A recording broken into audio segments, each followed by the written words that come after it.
Meanwhile, in a major development, Hong Kong leader Carrie Lam has withdrawn the controversial extradition bill that has plunged the city into its worst political crisis in decades.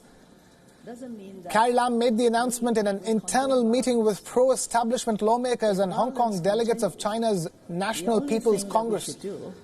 The development comes a day after Carrie Lam reportedly held a closed-door meeting where she told her aides that she had caused an unforgivable havoc by igniting the political crisis in the city. Remember, Hong Kong has been rocked by mass demonstrations since June.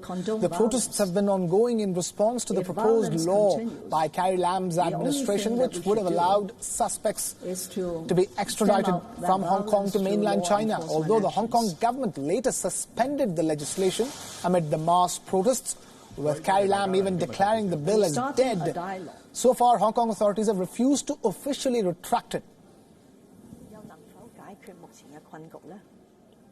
And now that equilibrium has changed. Carrie Lam, the leader of Hong Kong, has made an official announcement in which the controversial extradition bill has been officially withdrawn. Keep in mind, this was one of the most important demands of the pro-democracy activists.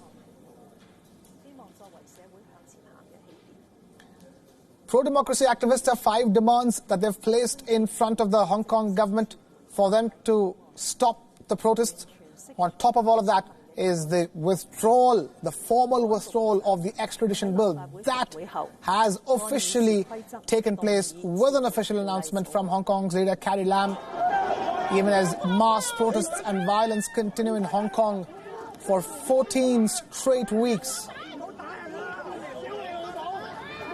After 14 straight weeks of mass protests, which began because of the controversial extradition bill that would have allowed suspects in Hong Kong to be extradited to mainland China, 14 weeks later, that bill has been officially withdrawn.